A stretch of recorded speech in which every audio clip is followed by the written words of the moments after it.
you'd like to do. You've got to have a dream.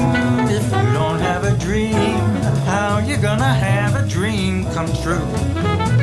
Talk about a moon floating in the sky, looking like a lily on a lake. Talk about a bird learning how to fly, making all the music he can make. Happy talky talking, happy talk. Talk about things you'd like to do. You gotta have a dream. If you don't have a dream, how you gonna have a dream come true? Talk about a star looking like a toy, peeking through the branches of a tree. Talk about a girl, talk about a boy, counting all the ripples on the sea. Happy talky talking, talking happy talk. Talk about things you'd like to do. You gotta have a dream. If you don't have a dream, how you gonna have a dream come true? How you gonna have you gonna have?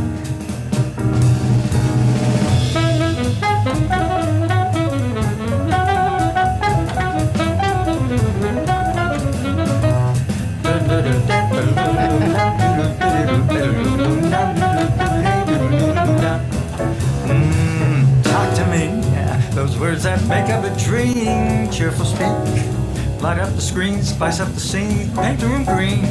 Nothing you can say is wrong as long as you keep telling me something happy, snappy. Even if it's sappy, just tell me something that's filled with joy.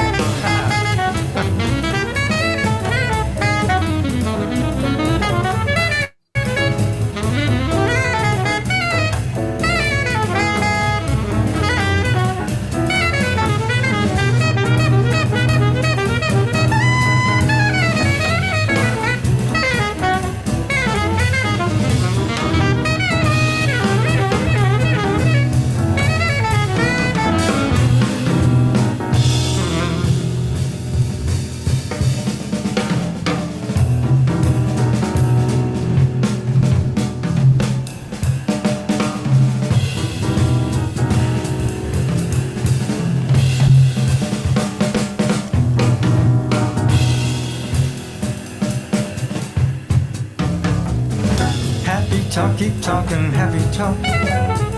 Talk about things you'd like to do. You're got to have a dream. If you don't have a dream, how you gonna have a dream come true? If you don't talk happy and you never have a dream, then you'll never ever have a dream come true. How you gonna have, never gonna have a dream come true?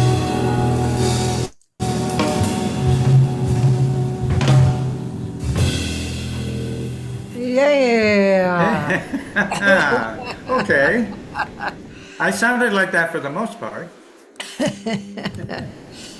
Ladies and gentlemen, my guest, Gary Brumberg. And you have a bunch of hellos. Pierre Chambers, My buddy Pierre.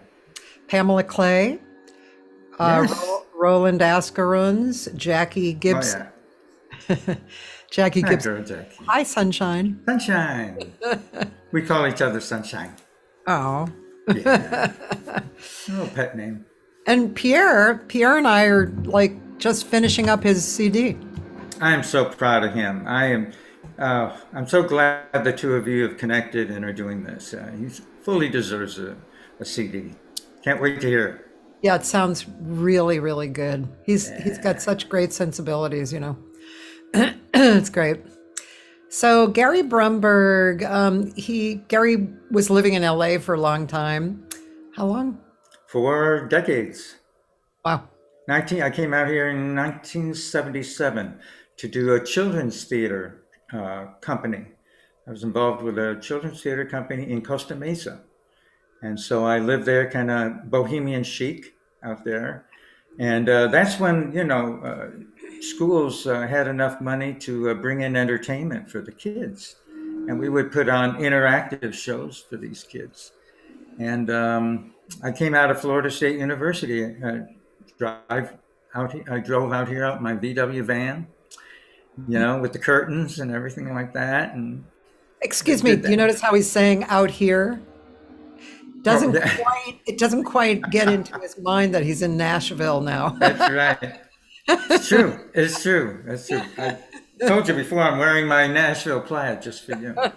Very nice. But so I came out here to do children's theater, and then did that for a year, and then moved to Los Angeles to pursue an acting, singing career. Yeah, I mean, when I saw those pictures of you, oh my God, gorgeous. What happened? What the heck happened? Musical theater, right? I mean, musical theater and total. That was my life until just after the millennium, and then I transitioned into jazz, and never looked back until full circle. Yeah, Gary had a really beautiful CD party in LA the other night, and great band, and the music. Terrific band. The arrangements are so good. Jameson Trotter. Jameson Trotter, man. Trotter's son. Oh, boy, he put it together. Jameson didn't know a thing about any of these songs. Broadway and Jameson are not two things that come together at all. And so it was a real challenge for him to work on these songs that he didn't know at all, and put them and arrange them to fit my voice. It was quite something, and yet we did 11 cuts, and 10 of them I hardly had to change after he presented them to me.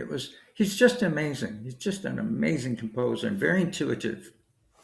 Great feeling. You really rose to the occasion, I thought. I mean, the charts were not, particularly easy for the most part. They were. Well, you just listened to Happy Talk, and by the way, Danny Janklow on the sax. Yeah. That was pretty incredible. Anyway, we did it.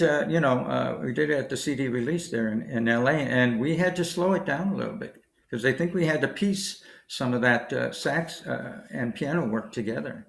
When we were in the studio. Yeah. So we did it a little bit slower, but I like it, of course, the pace that's on the CD that really cooks. And I just needed more time, which we didn't have. I was only out there a short time in LA. What was the one that you? It was a fast like bebopish tune, and you went like this before. Oh, I hope I do this. That was the one. Oh, it was. Yeah, that's the kind of the bebop tune. Yeah. Inspired a little bit by Charlie Parker. Yeah. It just had that little feel to it. But that's that one, and Everybody's Got to Be Somewhere. I think actually I raised my eyebrows on that one because that one vocally is it really cooks. And boy, you don't have time to look at the lyrics at all if you screw up on that. And but it's real challenging, and I just love it. Speaking of the lyrics, do you feel like your experience in the theater has really made it easier for you to learn lyrics, memorize lyrics? No. No, I've always had a hard time. No, I've had a hard time memorizing lines. Yeah. Lyric. It takes me a while. But it does, it probably maybe allows me a little less time. Because as an actor, you learn how to listen and to respond to other things, and to visualize and to find different ways to get it together so those lyrics come to you. But it still has always been a challenge for me to learn lines, and I think that's why I slowed down my acting. Was because as an actor, you have to get, doing a commercial, they'll change things on you the last 15 minutes before you go on to do it. And I had a hard time doing that quickly, that fast. I had to sit down and really visualize and put things together. And, I did a Barclay Bank commercial and one time, and it was so difficult because it was very technical, and they changed everything on me. I had half an hour to learn a whole new script, and I couldn't do it. And so fortunately, I'm behind a desk with a computer. And so we put all my lines on the computer, and I faked it, and it worked. But I don't think they were still very happy. Well, it is an interesting thing learning lyrics, and people do it in different ways. I've looked online just out of curiosity to see what people suggest. Mm-hmm. I mean, it's nothing that I really haven't done, but I find it interesting that sometimes my own songs that I've written, I can't memorize, and it's a matter of some clicking in thing, that you understand what you're saying, and there's a whole purpose, and it's within this song, Right. and you got to be committed, Mm-hmm. I know. I even took a class in LA, memorizing, finding tricks to learning how to do lines, and one of them was using the letters of the alphabet. Like Sorry Grateful has 2 verses, and I kept switching them, the second to the first, but then I went, well, E comes before G, so the word everything comes before good, so I knew good was started me off on the second verse, and everything was my first, that kind of thing. And But isn't it funny though? We can't, because I have stuff like that too. It's funny that you can remember that. that stays with you, but the actual song makes sense usually doesn't. Now everybody's got to be somewhere. You're just spinning that out, and sometimes I find faster songs easier to learn than the slower ones, and I haven't figured out why yet. So if anybody wants to explain that one to me. Thank you. Well, I remember Feel Like Making Love when I was singing that, years ago. The Roberta Flack song? Yeah, I did not, I could not remember what came first, because to me, looking at the song, it didn't really make sense. It was like, it wasn't a story that was progressing. That's a Right. little easier, like something like Skylark, which is a story and it progresses, Mm-hmm. and you can really do that. It's really great. But I find I'm intrigued by writers, especially lyricists.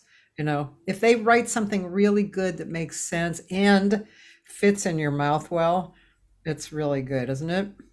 It is, and I am a lyricist actually. Once in my life, I wrote a musical with a composer friend of mine, Ron Krager. It's called Tangled Webs. It's a soap opera spoof on daytime soaps, and it takes place in the '60s, which is my era. So I like using lingo and stuff for that. But I wrote the lyrics to all the songs, and I'd never written before. And we got a reading at the Winter Park Playhouse. They do a summer reading of musicals, and everybody submits whatever they've got that's never been staged. And ours was selected out of about 50 or 60. Ours was selected out of all that. So I may have some talent there. Who knows? You never know. Karen Celeste Cruz is here. My girl, I got to see her, spend some time with her Yeah. while I was in LA. I love that girl. Yeah. Get well, Karen. Get well. Yeah, she's doing pretty good though. I Uh-huh. spoke to her yesterday, I think. Not quite ready for the Olympics, but she's on her way. She is coming to a jazz workshop that I happen to be teaching at in Santa Barbara in July. So she's, that's like a good goal for her, I think, Mm-hmm. So it's going to be fun. Yeah. Yeah. And if she needs my help, I'll be right there, Karen. I'll be right there to help. Snap your fingers, Karen. Yep. Snap. Karen and I did that song together. Yeah. That's fun.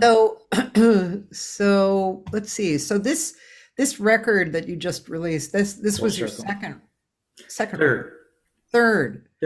My first one, actually, I never promoted it.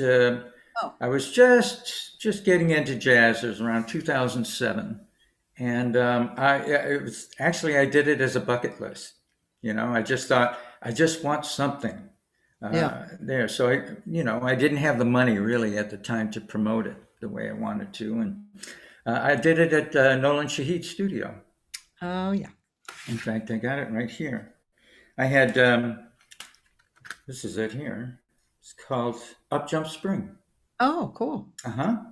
This was back around 2007 or 8. Dave Ferris on piano, Chris Colangelo on bass, and Roy McCurdy on drums.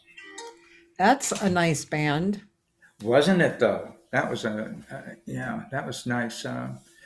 We put that together with the help of Ellen Johnson. Oh yeah. And I was very proud of it, and that inspired me to say, I'm going to do this again, but next time I'm going to have more money. Yeah, it helps. So yeah, I had a lot of great songs on that. Up Jump Spring, which I love. In fact, Abby Lincoln, that's her song, and one of my dogs is named Abby, spelled the same way. In honor of Abby Lincoln. I didn't actually know she wrote the lyrics. I believe she did. At least I know she's known for that song, but I think she's the one who put the lyrics to it. I could be wrong, and somebody will definitely tell us. You know that. Could have. It's very quirky. I'm going to go look because, it could. It was her version, of course, that inspired me, but I know somebody put lyrics together, and I thought maybe it was that her. Let's see. Let's see if I can dig it out. Up Jump Spring lyricist. Well, I think, you have to kind of look a little, but it does mention Abby. Lyrics were added much later by Abby. Yeah, that's what I thought. Yeah, it's a really cool song. Oh, it is. So, it was a wonderful experience working with Nolan. Anyway, as you know, and he played trumpet on one of my songs, and I did a duet. What's the name of that duet? Softly is in the Morning Sunrise. Did a duet with Laura Mayo. Laura Mayo she was a young singer in Los Angeles, and now she's out here in Nashville. So I get to see her every once in a while. Yeah. Oh, that's funny. Wow. Yeah, dynamite. Yeah, she's got a steady gig in Nashville. So I get to see her. I don't know her, but you always pick great singers. Gail Pettis. She's going to be on the show. Good. I am so glad. I miss that girl. Based in Seattle. And my story with her was that I was listening to a song called Snap Your Fingers, which is on her CD. Yeah. I was driving down Riverside Drive one day, and this song came up on 88.1. I mean, it was enough where I got off to the side of the road to listen to it. That doesn't happen very often. I was just so taken by it. Brooke Benton had done it. I think Joe Henderson did it. I'm not sure, but Dean Martin did it horribly. And it was terrible. But Gail's version of it was so cool that I stole it without telling her. I just stole it. I actually put it on YouTube, and she responded. And I thought, oh my God, Gail's going to rake me over the coals. She didn't. She loved it. She said, thank you, because I mentioned her. I said, I got it from Gail, and, I made her sound good. But anyway, we became fast friends after that. And she came out, as you know, to do our Jazz versus Cancer concerts at Catalina, just for me. And she's just a delight. And what a talent. Her phrasing. She's really great. And songs is so good. I interviewed one of the musicians in, what's it called? I forget. It's a group in Seattle, and it's kind of a quirky gypsy jazz group. And I forget the name of it. But anyway, I saw a video with her singing. Yeah, singing with them. Sounded so good. Oh my God. Yeah. And she's out there singing, as much as she can, with the restrictions that we've had over the last 2 years. It's been rough for all of us. Sure. Mary Bogue's here. Mary, NT. She and I are from the exact same hometown, North Tonawanda, New York. Not Tonawanda, North Tonawanda, just outside of Buffalo. And we just became fast friends as a result of that, you know. And She's I a love her tall dearly. face. And I really loved her at the CD release party. Yeah, she was there. And she was like, "Yeah, baby, daddy." I was like, "Ooh." Yeah, she's always X-rated. uh, Mark Winkler's here. Hi, Mark. that's my guy. That's my guy. He was so helpful with Full Circle. He really was. You know, if I had a question, I know I could always text him, and I'm on his label, Cafe Pacific label. This both my CDs, Moonlight and Full Circle, on Mark's Cool. label. And another talent. I always look forward to his shows. He's an Yeah. entertainer. You know, Yep. And he so always knowledgeable. great arrangements and yep. And we've sung together on stage. Yeah. We did a couple of duets every once in a while. So, He was in our jazz cancer thing, right? yeah, sure it was. Yeah, both of them. Roland loves your Moonlight CD. Thank you, Roland. Thank you. Yeah, it's pretty special to me too. Moonlight was the first CD I really committed myself to. I wanted to, go the radio route and the publicity route, and spend what I needed to really make it work. And I had most of the same people, Jameson Trotter, my wonderful producer Barbara Brighton. She was exceptional in putting these two together. You know, I listened a lot to her, and some of the same musicians, Larry Coombs. I had him, and of course Jameson, Yeah. and just Christian Newman on drums. I had him again too. Gabe Davis on bass. So I tried to use the same people from Full Circle that I could on Moonlight, because you just don't run away from something that's good. You know, you try to keep that team together. True. Let's listen to Moonlight, actually. I think that's like such a great song too. Sure, the title song. That song comes from the movie Sabrina. Yeah. The remake, Harrison Ford's remake. Sorry. Yeah. The music was playing over what you were speaking. Oh, all right. Are you ready to hear it? I'm ready now. Are y'all ready? Are y'all ready? Mm-hmm. Okay. That was good, Gary. I like Thank you. that. Are you all ready? Here we go.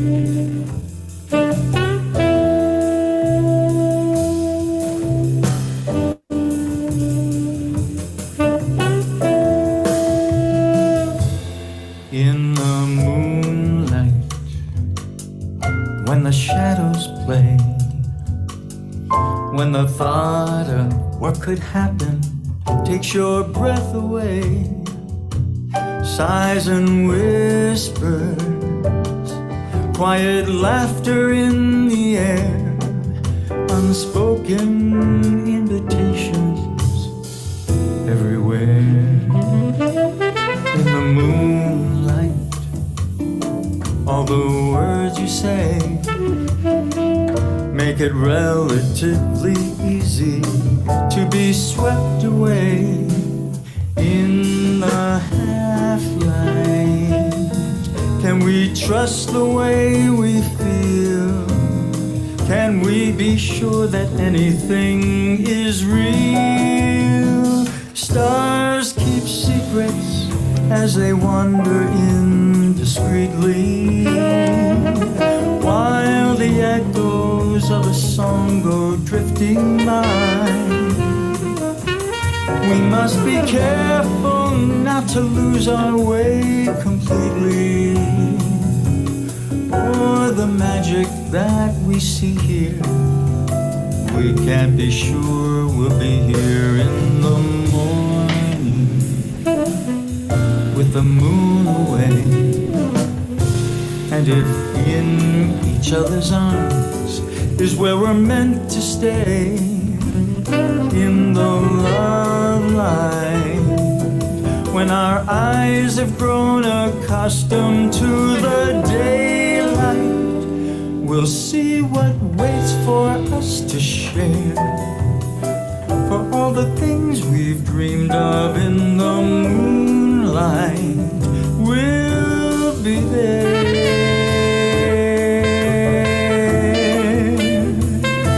It will be there.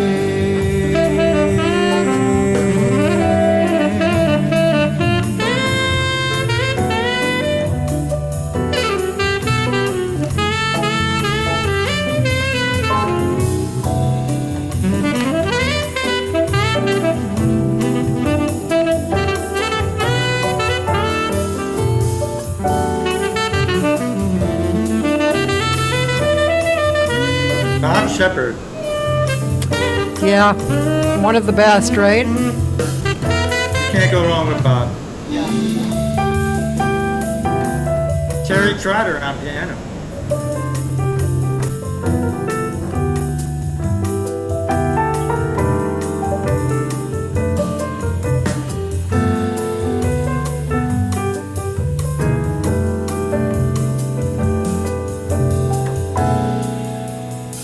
Stars keep secrets as they wander indiscreetly, while the echoes of a song go drifting by.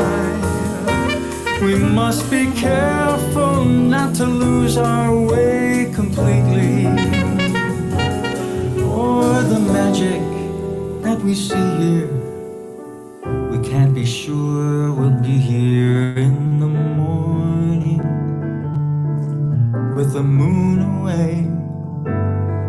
And if in each other's arms is where we're meant to stay, in the love light, when our eyes have grown accustomed to the daylight, we'll see what waits for us to share. For all the things that we have dreamed of in the moonlight, we'll be there.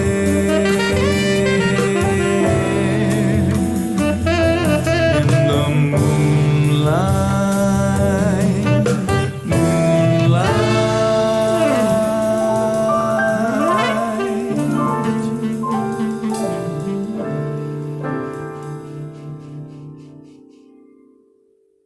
I love that song. Very nice. I love that song. Yeah. Terry Trotter is the one who suggested I use it. Oh, really? First minute. Uh-huh. Yeah. Yeah. And this is my CD, I'm proud to say, is the first collaboration between Jameson and his dad. Wow. Terry. Yeah.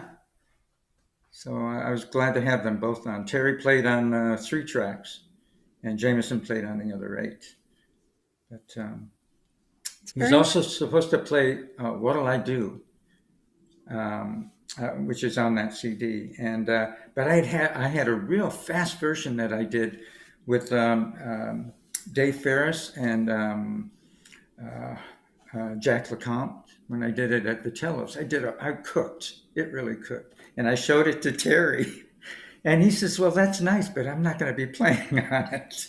And I said, what are you talking about? He said, just listen. He took me over to the piano and he played this beautiful ballad. He said, this is the way Irving Berlin wanted it. And he said, this is how we'll do it if I play on it. And when you hear it, I mean, it's gorgeous.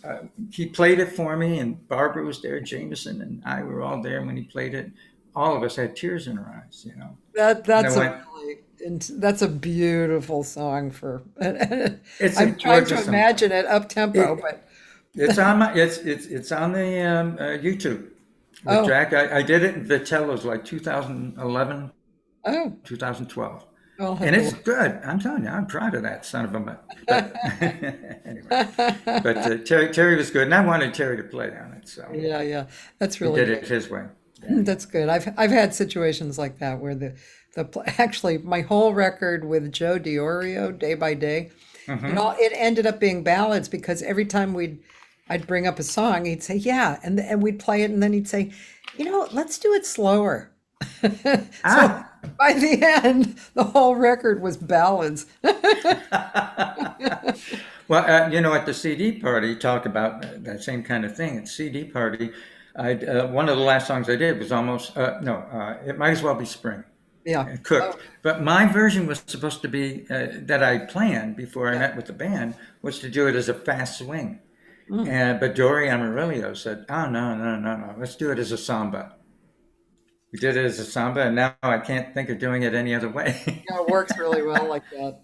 Yeah. Yeah, sometimes songs work great. And when you have Dory on the gig too, it's, anything in that style is going to be great. And his ears, so he said, you've had enough of those type of swings. He says, let's put a samba in there to end things. And so, he's just, again, he's intuitive and he just kind of has a good feeling for things. So you listen, as a singer, it's so important to really listen to the people who are helping you put something together.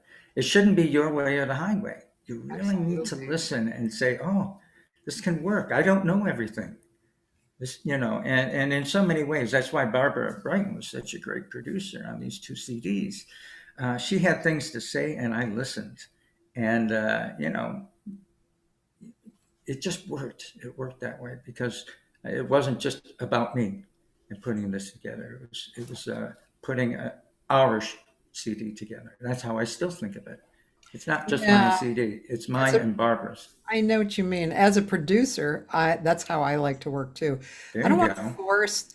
I don't want to force the singer to do something that they're not comfortable. It's kind of like being a teacher. I'd rather bring out what they can do the best, Right. and then support it with the arrangement and the musicians and stuff. Well, I'm a Libra, so I like, finding Balance. the scale. If somebody's high, I'm low. If somebody's low, I'm high. That kind of thing.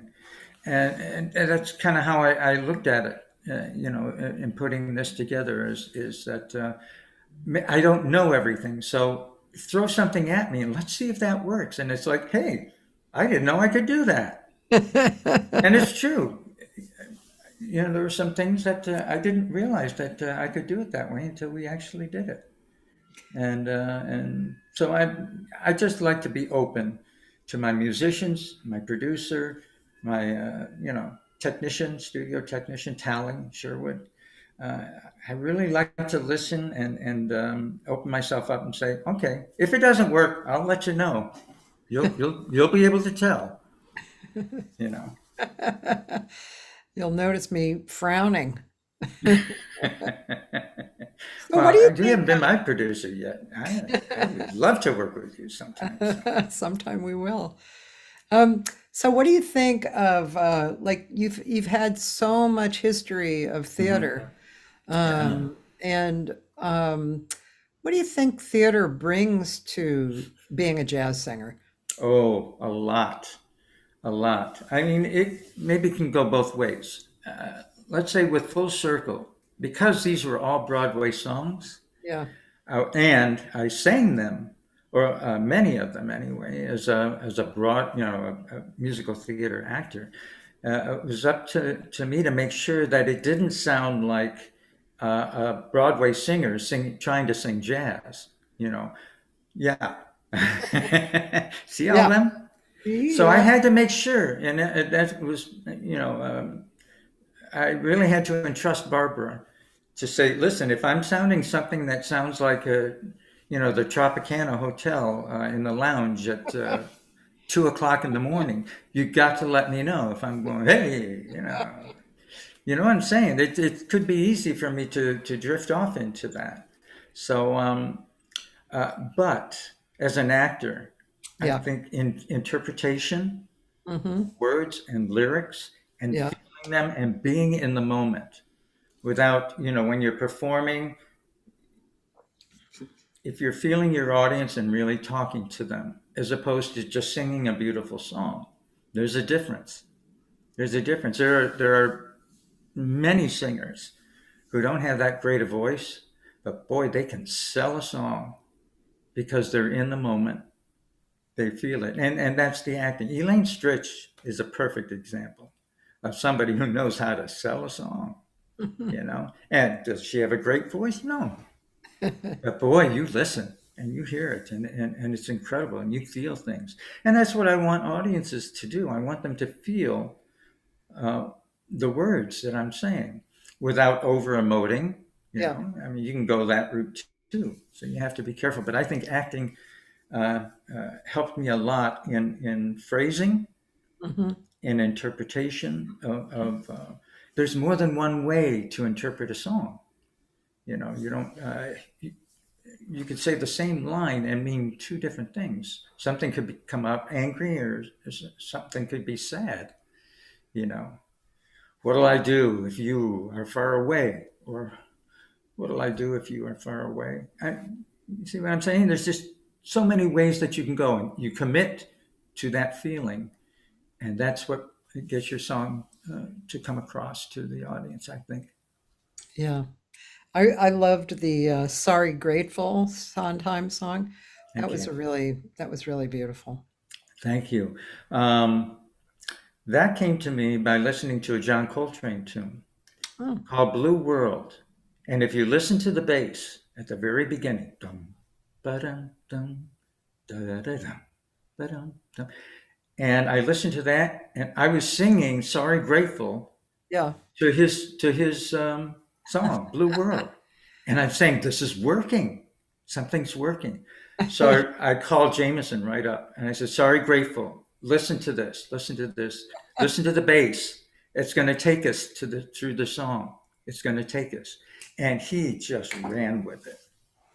And thank you for bringing that one up, because I'm proud of that, because I was listening to Coltrane, and that gave me my inspiration for that one.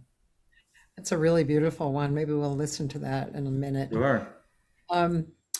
So, who are some of your one or two of your favorite jazz singers, like that you've listened to, over the years, or And going back further for a minute, when I was young, you had to listen to the Beatles and Motown were, that was me. But secretly, that nobody could know about, I love the crooners. Jack Jones was a favorite of mine at the very beginning. Gordon McRae and Alfred Drake, Vic Damone, Tony Martin, all these crooners. I just, just such perfection in their voices. So that's what I grew up with. Streisand, of course, of the women.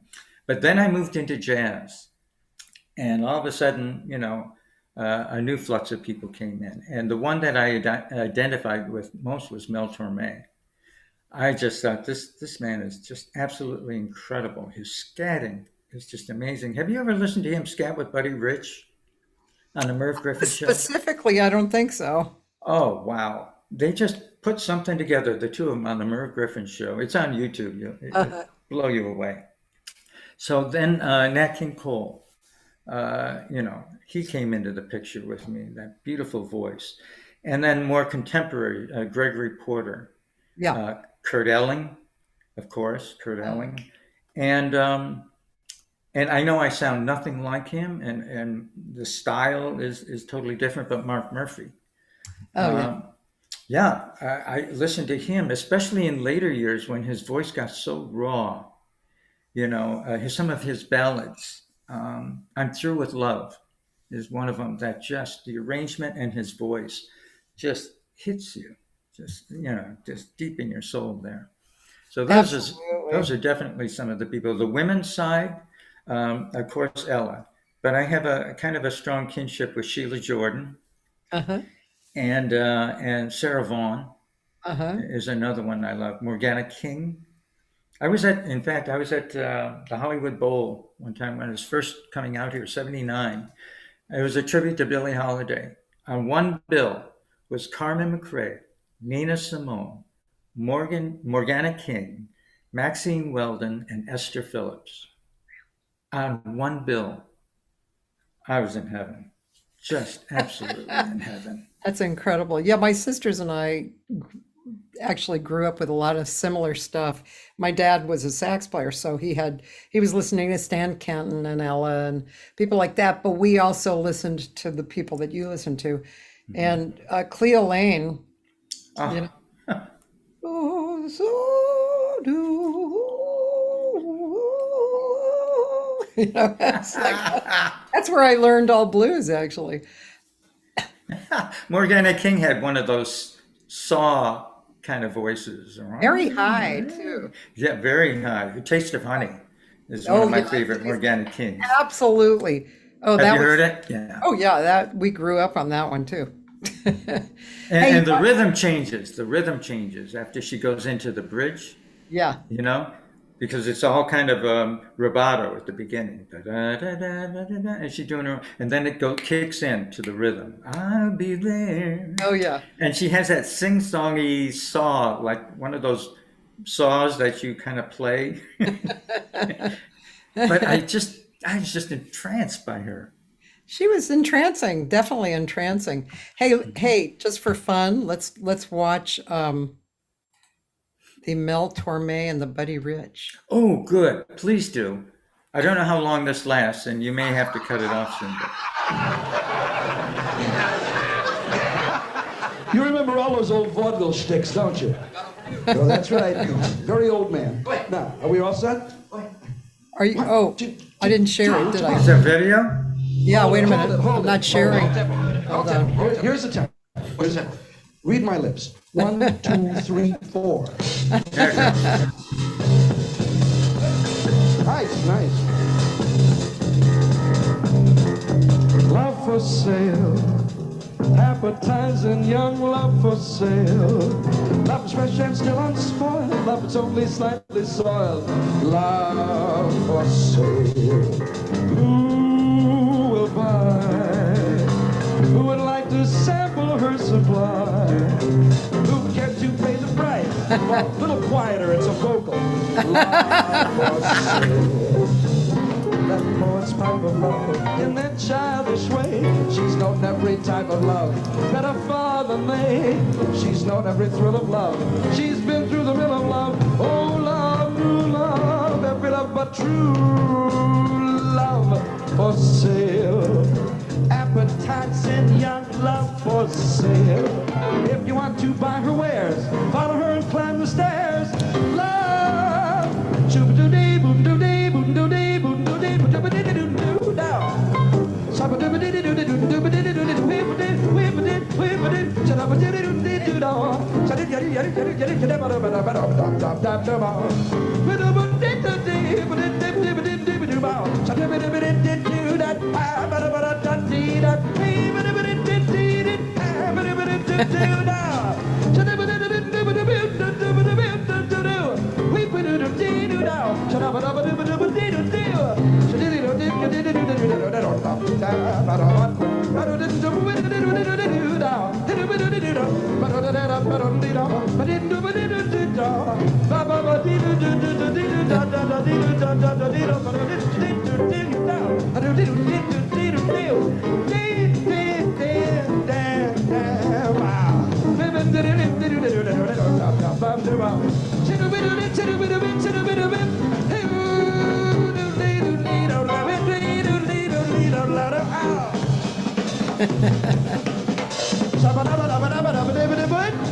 Wow.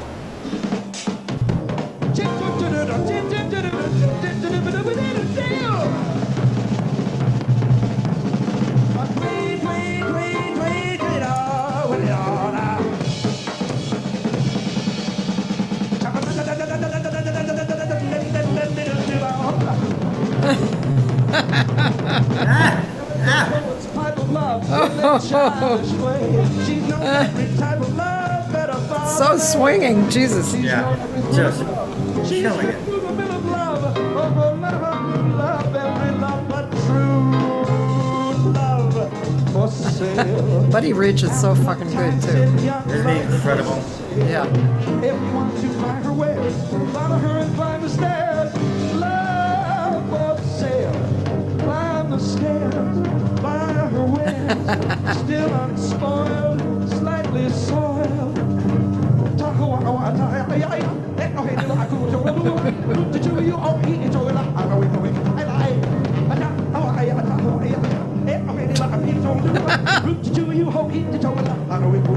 I'll take Tallulah. I'll take Tallulah.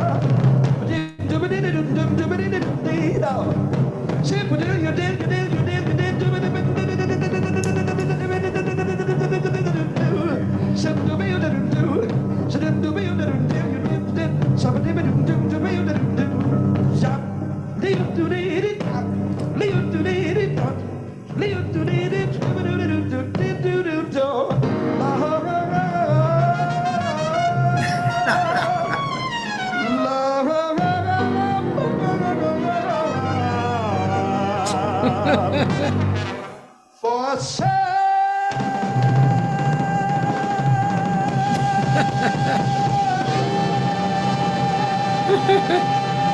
Oh gosh.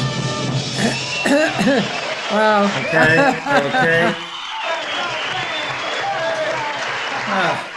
Totally smoking. And man, I know those guys in the background. There's Pete Chrisley on sax and Jack Sheldon on trumpet. Jack Sheldon, he was a regular on the Griffin Show. Yeah, and then in the back, the drummer in the back, just listening, Nick Ceroli. He was one of the funniest guys I have ever met. Really funny guy. Anyway, man. that was smoking. So you can see why. And I think what attracted me so much to Mill was he was a crooner. But look what he just did. Yeah. He wasn't just a crooner. I mean, this man could scat. He was up there. He was out of sight. Yeah. And, you know, Cathy, I always had such a respect for jazz. Maybe that's why it took me so long to get into it, because I thought you had to be an Ella Fitzgerald or a John Hendricks or a Mel Torme with that kind of scatting ability to really be a jazz singer. And that was very naive, very narrow-minded of me. But it took me a while, and I think when I did City of Angels, which was the jazz musical by Cy Coleman, that was the last show I did, that convinced me that I could go into jazz and be good and do something with it. And but I mean, listen to that. I mean, that's otherworldly. Okay. Oh, it's great. By the way, City of Angels, isn't that the show that had Not While I'm Around? Isn't that the song? No. Oh. That's Sweeney Todd. Is it? Wait, Not While I'm Around. Yeah, that's Sweeney Todd. Not while I'm around. Nothing. Yeah. Nothing's gonna harm you, not while I'm around. Yeah, that was Sweeney Todd. I don't think any top songs or songs that stay with you came out of Cy Coleman's score, but it was just brilliantly done. And it's basically about a gumshoe, about a detective, a Humphrey Bogart type, who's looking for a Lauren Bacall type, who's mysterious and femme fatale. Yeah. And that's what the song I did from it. Everybody's Got to Be Somewhere. It's actually about a guy looking for this girl. She's somewhere in the city, and I got to track her down. I got a trailer. I just turned it around, the lyrics, into me looking, for the love of my life, or somebody who's just hit me. I keep thinking of Suzanne Summers in American Graffiti. Remember when Richard Dreyfuss is in the car and he looks over and there's a blonde and a Thunderbird who goes, "I love you," and he just sees the word, and it's like for the rest of the show, the rest of the movie, he's trying to find her. And that's kind of where I approached Everybody's Got to Be Somewhere. I know, it's just where I came from. Let's see. Just follow me, Cathy. I'm following. Believe me, I'm following. I'm going through your more stuff. Okay. Nora Paradiso says hi. Oh, darling Nora. Lots of comments on that show, and Morgana King. Morgana King says hi. I didn't know she was still around. What? Oh, Roland said Meltor made everything look and sound so easy. Yeah. Didn't he? Jackie says, "Damn." Mark says, "Fantastic." Joel Rothberg is here, and he loves you. Joel. Hello, Diane. Hello, Joel. He said, "Ever heard the life? Love the life? Love the life." Oh, with every breath you take is from City of Angels. Yes. Oh, do you know that song? No, Mark Winkler said that. Right. I mean, I do know it. Yeah. Oh, good. Okay. Yeah, every breath you take is from it. I was in what's called the quartet, the Angel City Four, and we served as a Manhattan transfer like quartet. I mean, the harmonies were tough. We worked on that show for 2 months, I think, at least 2 months in getting everything down. And Lawrence O'Keefe, I don't know if you know him. He's a composer, musical director. Well, he's on Broadway now. He did something called Bat Boy, the musical or something. But he's moved into New York. He's done quite well with himself. cool. He's the one that worked with the quartet and getting these songs down. Yeah. And I forgot what was my train of thought. I forgot now when I pushed that. What were we talking about? We were talking about the The quartet. musical. Yeah. Anyway, it was a challenging show, but it just turned me around. The impact of learning all of this and feeling this jazz, we couldn't improvise or anything. I mean, we had a score to sing. Yeah. And every quarter note was a quarter note, an eighth rest was an eighth rest, unlike jazz. We had to sing it as it was. Yeah. And but I got from that such a strong feeling that I wanted to pursue it. And it took me a while. It took me a couple of years to do it, but I got into jazz class with Ellen Johnson, and that started it off for me. But City of Angels holds something very special to me. Everybody's got to be somewhere's another one of my favorites on the CD because it's fast and it kicks. It kicks. And again, Danny Janko was just wonderful on that. Right. I have to show people your some of these pictures. Oh, I don't know. Yeah. So each one of these pictures, Gary's in. And a funny thing happened on the way to the forum. That must have been fun. oh, it was a riot. Actually, I played Hero, the young, naive kid on the left there. Yeah. He sings the song "Love I Hear," and Jameson turned it into a Latin piece. And I just sang it not as a naive man who's just experienced his first love in his life, but as a man who's going back in time and thinking, this is how I felt when I first fell in love. Yeah. So I approached the song from that angle because it just wasn't feasible for me to sing it as a young, naive kid in love. It just wasn't going to work. But I liked the song and I wanted to make it work. Yeah. What do you think? Who do you think is somewhat overlooked as far as an artist? Do you think that somebody who you and I might know or listen to on recordings and stuff? Do you think that there's somebody that should have gained more fame than they did? Well, it depends on what you mean by fame, I guess. I mean, Notoriety. Yeah. I mean, on the level of like a Tierney Sutton or a Kurt Elling. You mean, am I talking about somebody like them? Who Well, is somebody, no. I mean, somebody that should be up to that level.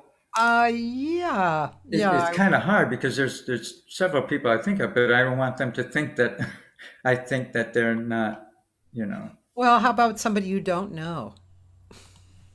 somebody I don't know. I mean, somebody you've listened to, like Joel said, Joni Summers. That's actually a good choice. Joni Summers. Bobby Darin, I Okay. think. Bobby was pretty famous. Okay, well, you're taking me out of the jazz element then, because okay, Well, you can stay in the jazz element. I mean, I mean, for me, like a person is Nancy King. Do you know Nancy King? Well, she wasn't. No, she wasn't from the King sisters, was she? No, no. Oh, okay. See now. Okay, so There you Nancy go. King is somebody who is in Sheila Jordan's tribe. Oh, And okay. she is an amazing singer. She's still alive. She lives in Oregon, and just crazy, just incredibly musical, and that's a singer I think should have gotten more recognition. You know, that's the kind of person. I'm really not sure. I'm not really. I think. Yeah, yeah, I'd have to think about that. Let's come back to that. Maybe I'll think of something as we talk. But That's yeah, just a question. Joni Summers is a perfect example of a wonderful singer who, you know, should have done more. And I know there are a few if I think about it. But you should have asked me this question before we got on air, you know, Cathy. Mark Winkler says Dolores Gazezi. Yeah. Well, see now, you know, you could say Gary Brumberg. Or Cathy Segal-Garcia. Yeah, I know. I mean, we have such wonderful singers, just even in our group. You know, I mean, I think Tessa Souter is wonderful, and but I think she's, you know, she's got a nice degree of fame within the jazz community. She has a version. You know, I love the Beatles. And she has a version of Eleanor Rigby that will tear your heart out. When I did my jazz version of Eleanor Rigby with Catherine Hopkins in our Beatles jazz show, we did the Crusaders version of it, which is so cool, right? But Tessa takes it in real dark and real deep, and you know, I mean, as far as I'm concerned, Tessa should be up, you know, on a Tierney Sutton level to me. But she's up there. She's up there. I also like Christy Barron. Maybe Christy Barron is another one. Christy Barron, I think she's New York. She used to be an actress. Oh, She would play Fantine on Broadway, and she's a jazz singer. So there you go. Christy did the version of "Gotta Get You Into My Life" from the Beatles that I like right now. I love her voice. And so I could certainly throw her name out, Christy Barron. cool. I'll have to look her up. I have not heard of her. But Yeah, listen to her version of "Gotta Get You Into My Life." You'll know why I sang it at the show. yeah, I loved your version at the show. Thank you. Thank you. Well, the credit has to go to her for that inspiration. You know, That's great. Actually, let's see, Dan posted, Dan Devilla. Dan Davila, he posted you and Kat doing some Beatles. Should we watch a little? Sure, you can.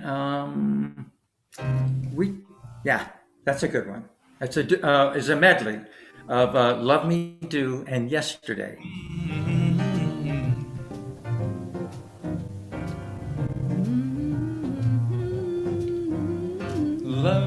Love me do. You know I love you. I will always be true. So please love me do. Baby, love me do. Yesterday, all my troubles seem so far away. And now it looks as though they're here to stay. Oh, I believe in yesterday. I believe in yesterday. Someone to love. Why she had to go, Somebody new. she wouldn't say. Someone to love. Now I long for Someone like you. yesterday. Well, love me do. You know I love you. So please love me too. Am I sharing this? No. Oh. Love me too. Yeah. Sorry. I wasn't sharing it. I don't know where my brain is. This is at Vitello's. Yep. That's Alan behind that chandelier. Alan Walker. Good spot for him. He looks like Carmen Miranda.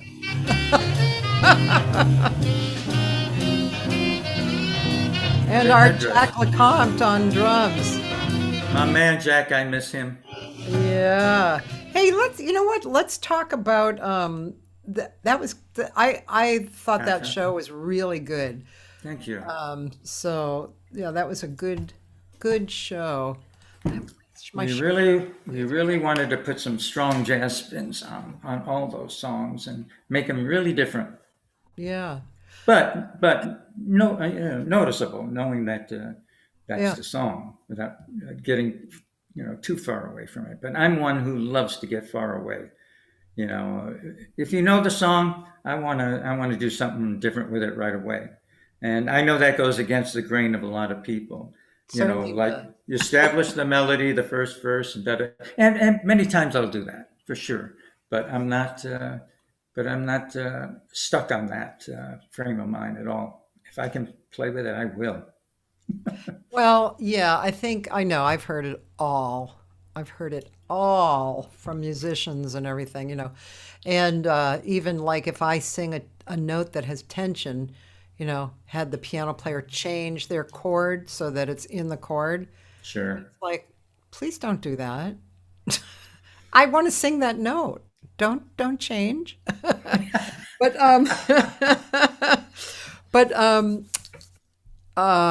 yeah. Oh my God, I totally lost my brain. Actually, I'm going to change here because I wanted to ask you. You have had cancer, and we did the 2 shows for the cancer, the We Spark, and those were the best. Fantastic. Cathy, you, me, and Jackie. Those meant a lot to me. I think we were a very good working trio together. I think so. Yeah. And we did these beautiful shows at Catalina's, and for We Spark, which is a support organization for cancer. The first year was We Spark, and the second one was City of Hope. Oh, right. Right. Second year we did it. So, do you mind talking a little bit about how cancer came in and affected you? And No, not at all. Well, I put the first CD out, so I got my bucket list. I was happy with that. Yeah.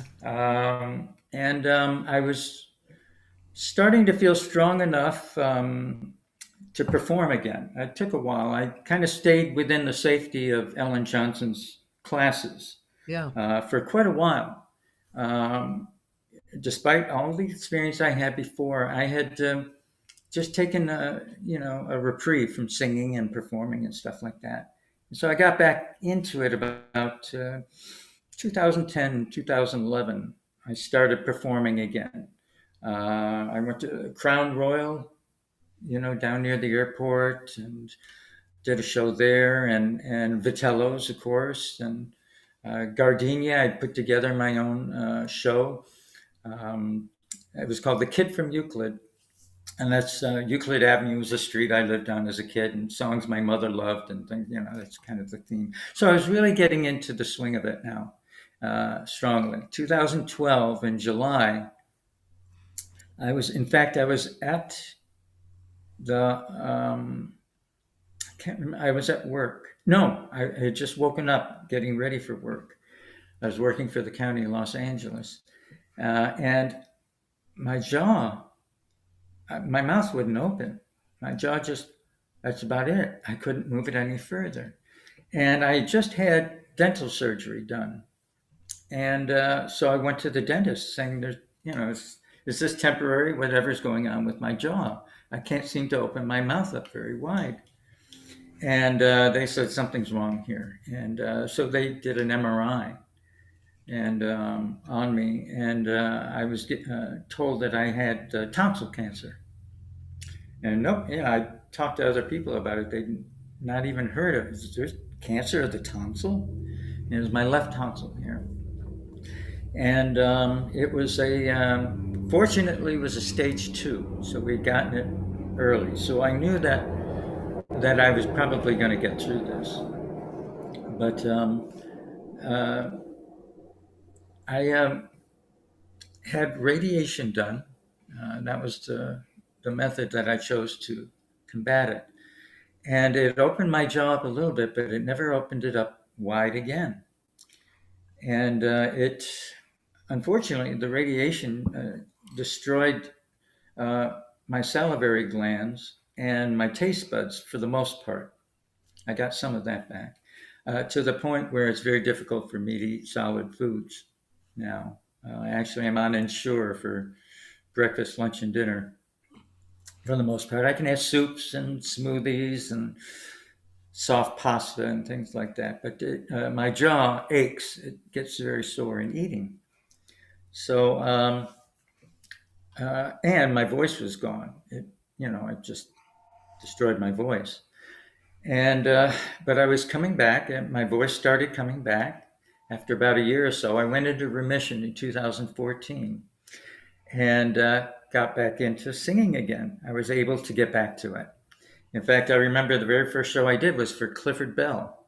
Oh. Yeah, some club, I can't remember, but the M. The M? What's it called? The M. M Club? That near downtown, or? No, it's in Hollywood, I think. That was the letter. Oh, I can't think I even- know what you mean. Yeah. I think I know what you mean. Yeah. Yeah. Anyway, I was on the.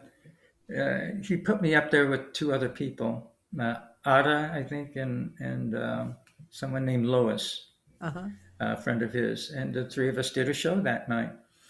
And God, it felt good to be back on stage again and performing. And right after that, I was diagnosed with cancer again, and this time on the right side of my neck. This was in my lymph nodes, and I thought, oh my God, the spread. I said, this went from this side of my neck to my other. And I thought, this could be it. This could be it this time. But it wasn't. It was a separate cancer. It was in my lymph nodes, and but they couldn't find the point of origin. So in addition to radiation again on the other side of my neck, I had chemo done. So I went through both of those. And again, I was out of commission then for another 2 or 3 years, but I got through it. And my voice came back. I mean, no effects.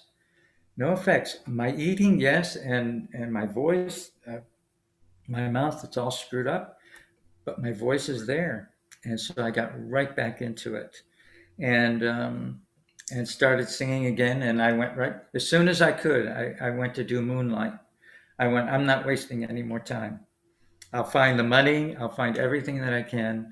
I was doing a show with Lauren White. I was a guest on her show. Barbara Brighton was in the audience. She came up to me and loved what I did. I did Day Tripper and another song or something. And she said, if you ever think of doing a CD, let me know.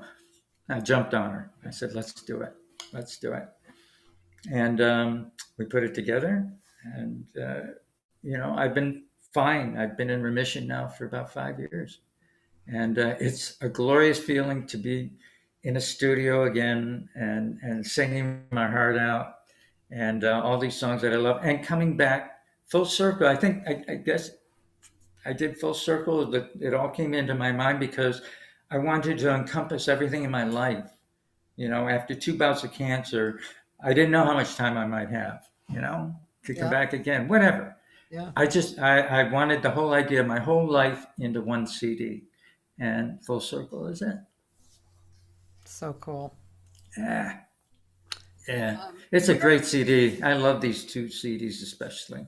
They mean a lot to me. When we did the cancer shows, where was that in the timeline? That was after my second bout. I still wasn't in full. I was in close to full remission because it was in 2017, our first one. I think our second one was 2018. And so my second bout, I had cancer 2015.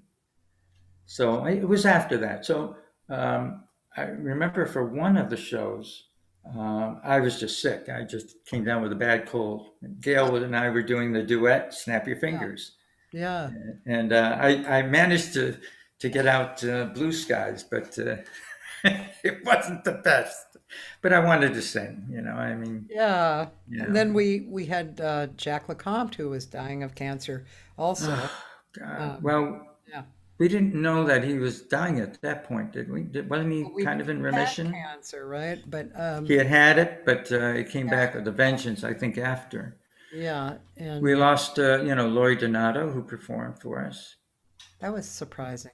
We lost her to cancer. It came back. And you see, that kind of stuff stays with you, with all of us who have had it before.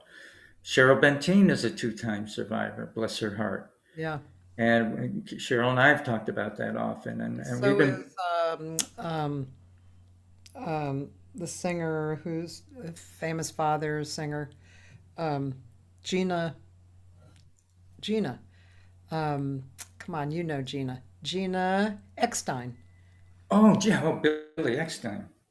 Yeah, she's Yeah. she's a repeat A repeat. survivor. So, you don't live your life, after that saying, when's it going to happen again? When's it going to happen? But you Yeah. have to admit it sometimes, you have a cough or something that feels funny.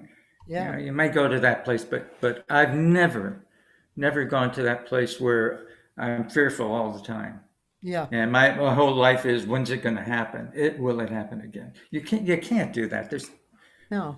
life is short. I have CDs to do. I got places to sing. Come on. I have a family I love. I got an LA family. I got a husband upstairs who's working right now. And, there's too many wonderful things to live a what if life. Yeah, totally true. Roland said he's so happy for you, and he said, I like Roland. he said, what's meant to be is meant to be. Right, Yeah. right. I've been very lucky. I've been a lucky guy. Well, that was one thing that was actually going around. People were saying the other night at your show, like that you were like, fuck everything. I'm just doing this.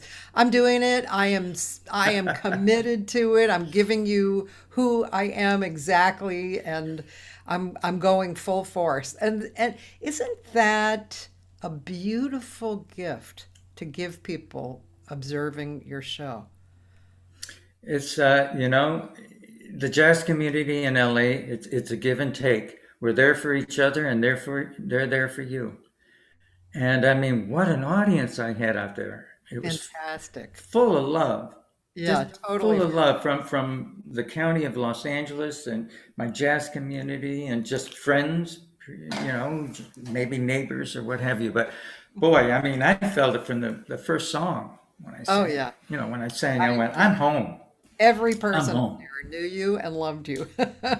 I'm home, and you people mean the world to me. And thank God we have, this kind of stuff to keep us connected. I don't feel, I feel like Cathy and I have, we're together a lot more than had been 30 years ago before we had the internet.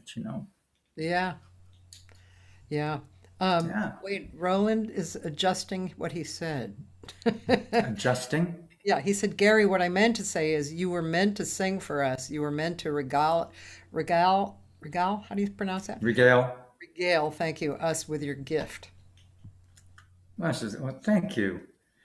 Thank you so much. I mean, it was to go from musical theater to be respected, as a jazz singer now. It means a lot to me because I really love jazz. Jazz it sparked the passion in me to perform and to sing again. Yeah. After leaving musical theater, I did take a sabbatical. I took some time off to get my finances together, and my head together, and then this jazz thing. My friend Lyndon Waddell is the one who told me about Ellen's jazz class. She was in it, And I just took to it like a duck to water. Yeah. And it just changed everything, Cathy. It really did.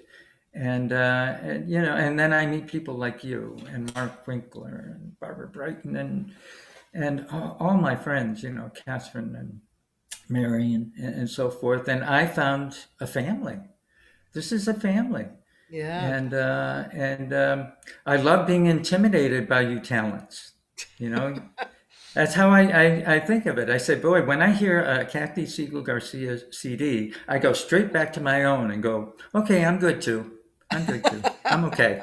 I love being intimidated by all these people who are putting out the CDs that are part of our family. Cute. That's cute. You make me better. You make me better. You make me work a little harder. I have a very nice compliment for you on YouTube. You know, like because I get comments on YouTube too, from Gus Duffy. Gosh, Gus says he's my Gary, new family. he says Gary is a pillar at the Nashville Jazz Workshop and the Jazz Jam Saturdays. That cat can sing. That's great, huh? He's going to be once I finally get my Beatle Jazz the later years together. Gus will be playing drums on it. Cool. He's already committed. But you know, Cathy, the Nashville Jazz Jam on Saturday afternoons again has saved me. Moving into Gallatin, I'm about 30 miles northeast of Nashville. So it's like, you know, Granada Hills is to Hollywood or something, Yeah, right? yeah, But it feels a lot more distant here yeah. because there is no jazz going on in Gallatin whatsoever. Not one club. I have to go. There's a town next to us, Hendersonville, that has one kind of jazz thing, but it's only like once or twice a month Oh, that I've sung at. But I rely on driving to Nashville every Saturday to sing at this jazz jam. And unlike the Gardenia, this jam is a bunch of musicians and a bunch of singers who get together. So the musicians switch off as the singers switch off. So I'm really developing a stronger community of musicians and singers out here. And of course, then we have the Duffy Jackson, you know, was a big part of the Nashville Jazz Jam before he passed away a year ago last March.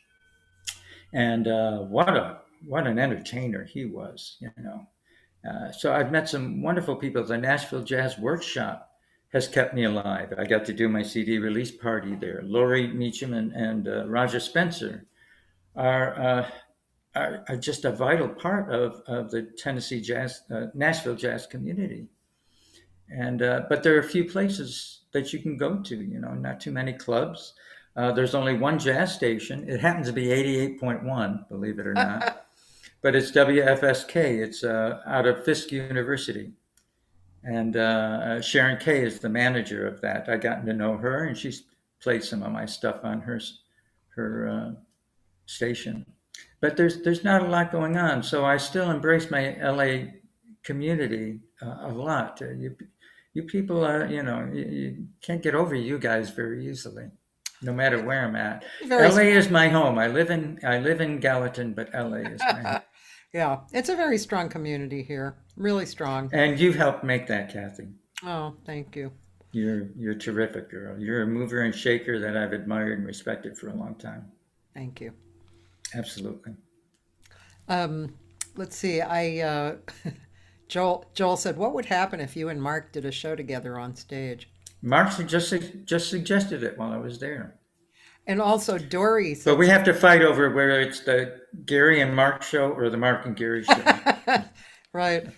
And Dory, now this is another reason why jazz is so cool, because you end up being really good at improvisation. Finding out you left your dress slacks home and going up with blue jeans and being cool about it was the highlight. That's where the actor came in. I decided to call myself Bohemian Chic when I went up there. Just thank God I had fairly clean, but they're old jeans. And I'd left my very hip. I convinced you. Plus, I didn't remark about it. Yeah. I didn't, because then people would be looking at my crotch the entire show. And I wasn't gonna, you know. Well, pants. But you know what I meant. I know. They'd be looking down at me instead of up. My And husband. so I never mentioned it. But yes, I left my dress jeans, my beautiful dress jeans. That where I happens, was standing. man. My husband, Gary, left his dress pants home when we got married. But we were at someone's house and the guy happened to be his size. So yeah. Gee, thanks for bringing that up, Dory.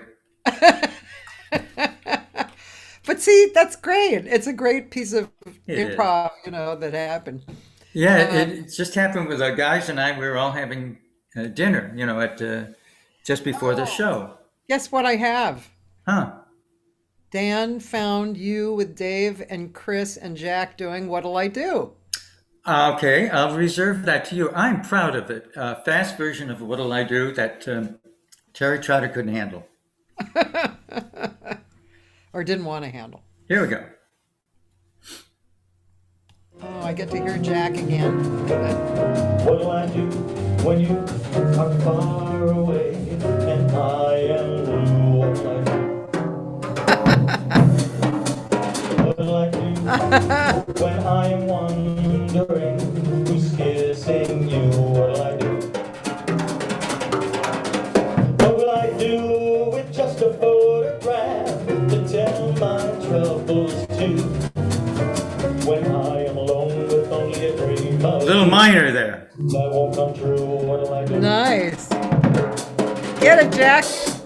What will I do? What will I do? What'll I do? What'll I do? What will I do when I'm feeling good? All right. What will I do when I am wondering who's kissing you? What will I do with just a photograph to tell my troubles to? When I am alone with only a dream of you, that won't come true. What'll I do? Yeah. Yeah, man. Just a word here. Uh-huh. Your voice sounds lower there. That was just before cancer. Oh, wow. Yeah, there's a low timbre in it. Dave Ferris.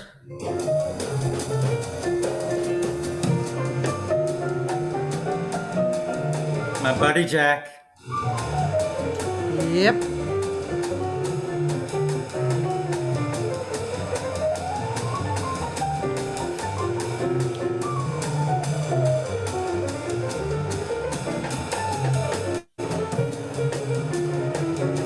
Our beloved Chris Connor. We lost him to cancer too. Yep. What will I do when I am blue and needing you? What I do when I am I like it. wondering who's kissing you? What will I do with just a photograph to tell my troubles to? When I am alone with only a dream of you, that won't come true. What I do? I'm feeling blue, what I do. I'm needing you, I can't have you, what I do.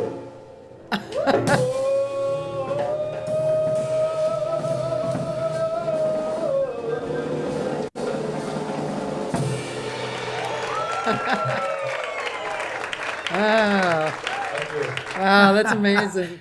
Yeah, 2011. Yeah. That was about 9 months before I was hit with cancer.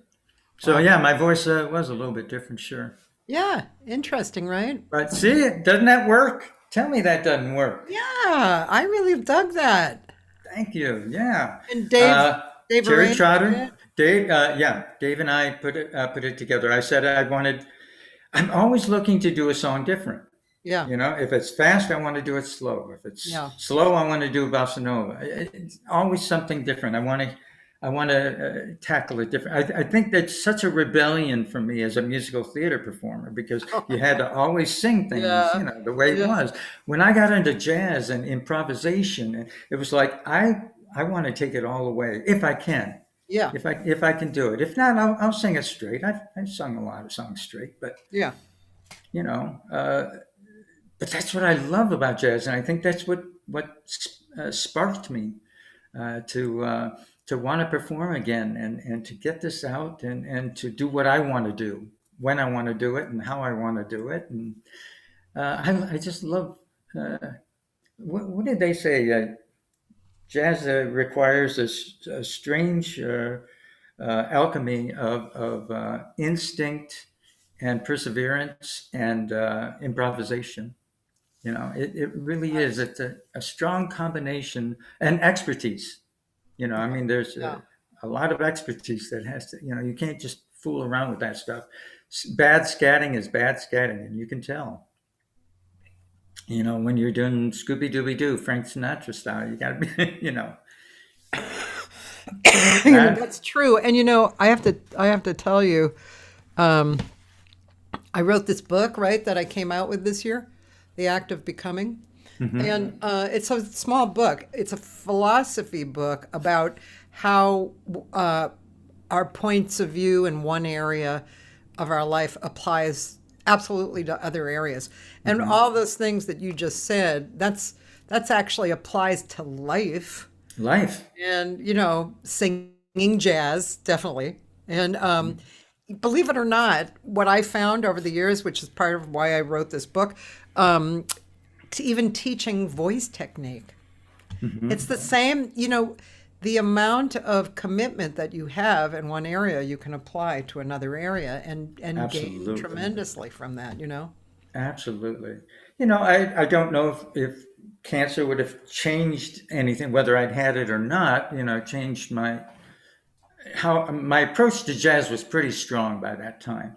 Yeah. So cancer or not, that wasn't going to change anything. But the only thing I could do for 4 years was really listen to other people, share their love for what they could do, listen to a lot of music. I wrote a musical, you know, things like that at that time. And, you know, When you wrote the musical, did you write lyrics or both? I wrote the lyrics and the book.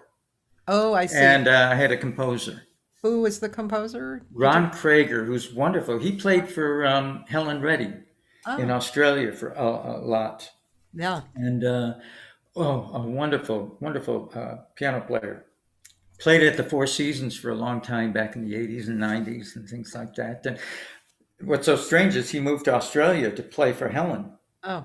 You know, Helen was here, of course, but then also went back to Australia. And so he played for Helen and Helen's sister, half-sister, Tony Lamont, who was a musical cabaret performer. So he was there for a long time. And we had started on the musical back in the 90s, and then he moved to Australia, and that was it. We didn't have the internet to keep us connected or anything like that. So I move out here to Nashville, and I find out that he's come back from Australia, and he's moved an hour away from me in Kentucky. Oh my God. So we got back to finish the musical. Oh. 20 years later. Wow. 20 years later, we Isn't that finished it. wild? The music's great. I'm proud of the music and my Wow. lyrics too. But I'm a June Spoon kind of lyricist, you know. I don't know how good I would be for, you know, taking a Freddie Hubbard tune or something like that, you know, and putting lyrics to it. But musical theater. I Look have forward fun with to it. seeing your your show. Yeah, well, now that I'm back here and the CD is, is on its own now pretty much. I'm going to start focusing on getting this musical out to colleges or something and seeing. I've only had readings of it, full readings, but that's been it. I'd love to see a production of it now done. It's a lot of fun, and it's got my sardonic sense of humor. Anyway, No. Oh yeah. Yeah. It's a fun musical. You know, everything that happens in a soap opera happens. You know, everything but the kitchen sink. It's a lot of fun. It's a lot of fun. But the music is good. It's not just silly music. Some of it's really beautiful. Yeah. And I think the humor needs to come out of the musical itself, the situations, and not playing it for high camp or melodrama, you know, this kind of thing, ringing laughs. I think the humor really comes out of playing it straight and letting the situations come out of it. Like Oh, just one line. The daughter comes out and goes, "Hi, Mom. Hi, Dad." And they go, her name is Sparrow. And she goes, "Hello, Sparrow. Oh, it's so nice to see you out of your coma." He was in a 2-week coma, and she'd just come out of it. But instead of going it for a high camp, they're going, "Oh, I'm so glad to see you out of your coma," and meaning it. Right. But that's where the humor comes. Yeah. That kind of stuff. Yeah. Oh, I look forward. Have you been having readings? I had the one reading of Act One, which I have videotaped.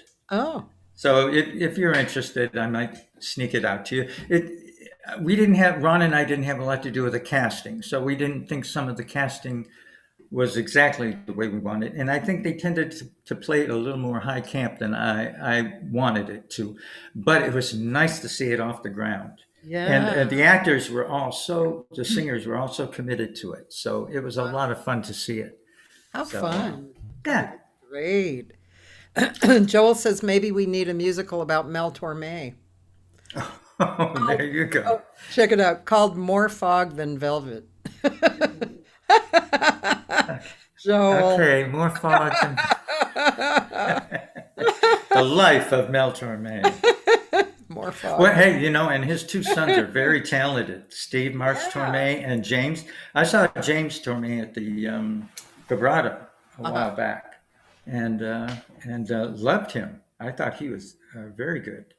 The I should crowd have was a them little on the rowdy to hear everything, but I should have them on the show. I don't really know them. Last Steve week is nice. Steve's a nice guy. Last week I had Antonia Bennett. Remember her?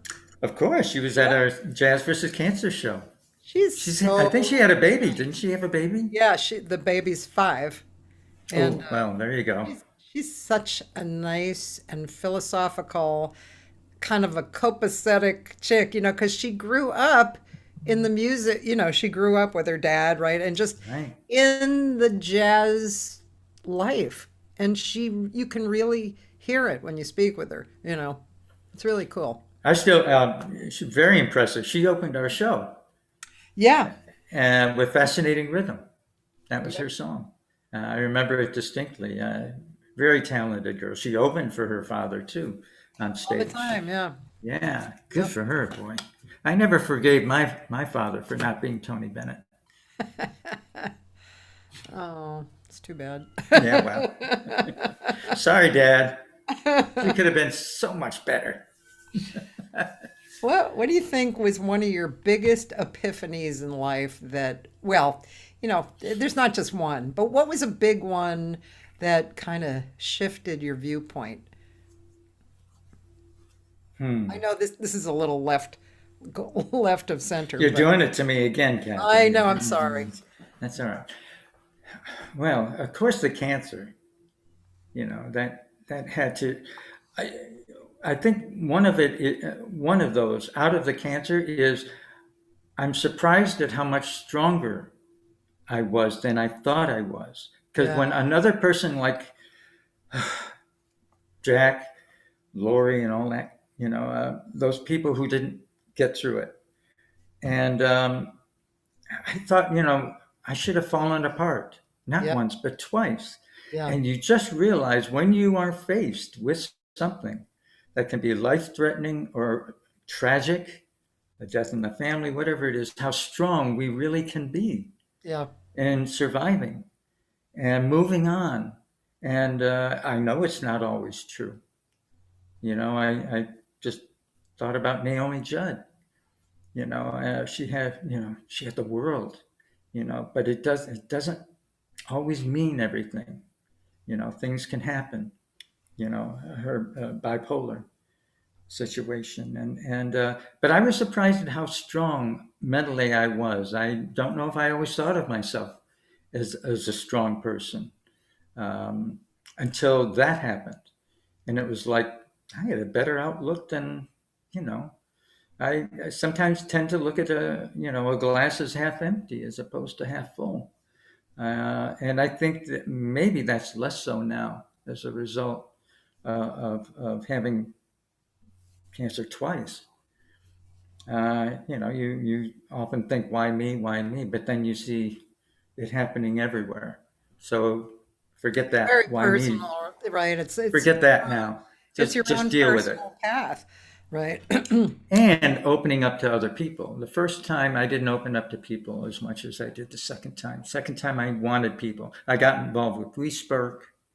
I got involved, and this time I reached out to people, and people have such not only warm wishes for you and positiveness to give you, but they also sometimes have answers. Hey, I had neck cancer. I learned how to take coconut oil before I went on stage to moisten my mouth because water wasn't doing a darn thing. So I would take packets of coconut oil, and it would moisten my mouth and help it last longer, so I wouldn't get too dry. My jaw could freeze on stage with the heat sometimes. Oh, It would just lock. huh. And and before I started taking coconut oil, and that hasn't really happened since. Wow. Now that's my situation, but I remember performing for Clifford Bell once. My jaw kind of locked for a second during a song, and it made me a little fearful of getting on. But I didn't want to stop. I still wanted to perform, and it's like I said, that strength. You're surprised sometimes at how strong you can be when you're faced with some of these situations. I saw a 30-minute film on Ram Dass on Netflix. Really interesting film. He had such a life. When he was basically a hippie, he found Buddhism and a guru, and then he became a guru and wrote these heavy books, and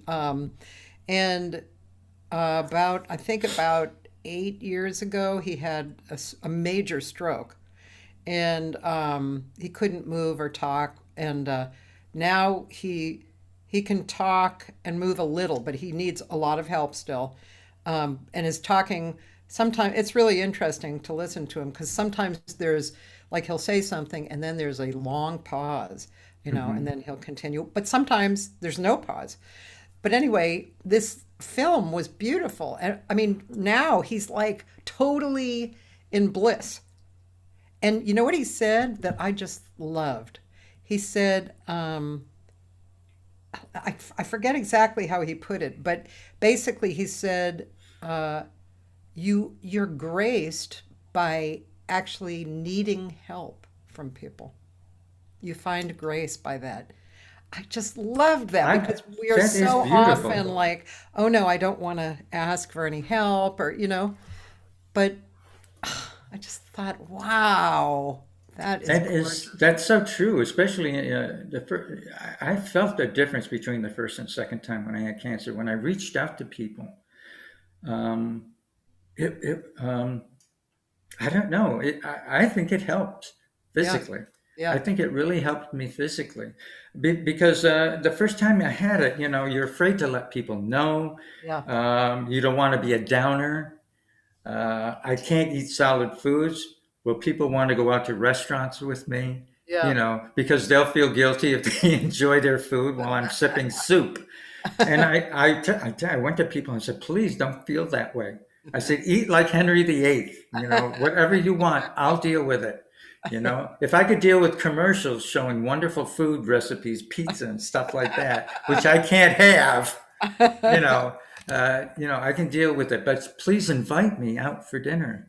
Don't feel like just because I can't eat the foods that you do, that I can't enjoy it. It's true. You think about those things, and other people I know think about those things too. So I don't see myself as debilitated too much. Yeah. No, you don't. And if I am, I hide it very well. Yeah. And I can drink anyone under the table. Give me a White Russian, baby. I can have 5 of those and take those down. Oh, geez. I'll be entertaining. That's stronger than I am. I can have one. But and singing jazz, that keeps me alive too. And the luck of finding out this cancer early enough to defeat it, and that's luck. I don't look at any other reasons as to why it happened or why I got through it and others didn't, because I'm no better than the others who weren't able to make it. Yeah. But I just think of myself as timing and luck, and move from there. Yeah. You know, that's just how I feel about it. I I have a friend, I've told you about him in Nashville. He's a sax player. He's an old friend of mine. He was on my first record. I mean, we played together a lot, Jim Cowger. And he went through some stuff, a little bit of health stuff, and his wife, who he moved out there with, died. And he's beginning to get his sound back because he didn't play for a long time, and he's sending me these Great. little MP3s that he does, which are great. And I just hope that he comes out with you to a jam. That's what I'm really hoping, man. Calabria knows him, and Okay. gosh, he's salt of the earth guy.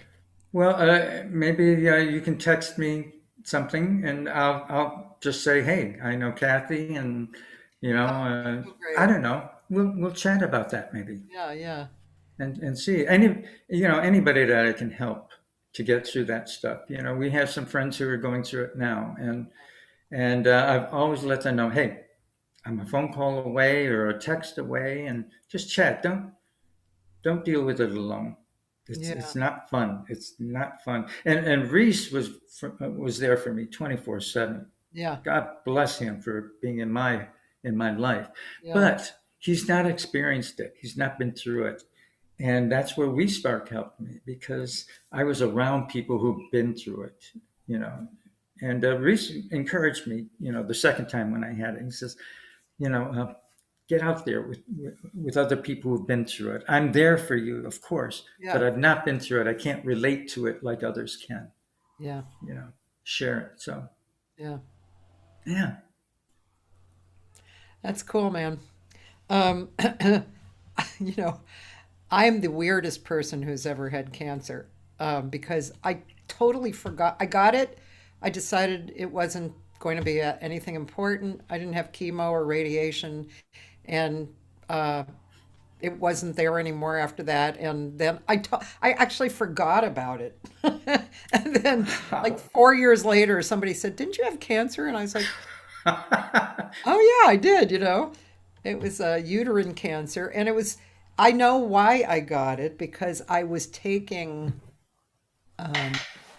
hormone cream, and you're supposed to take two different hormone creams together, and I wasn't taking one of them because it was making me break out, and I asked the stupid pharmacist about it, who said, "Oh, it's this one." So I don't know. She probably didn't say, stop taking it, but she didn't say anything else either. So, and in the back of my head, for some reason, I must have researched it or something.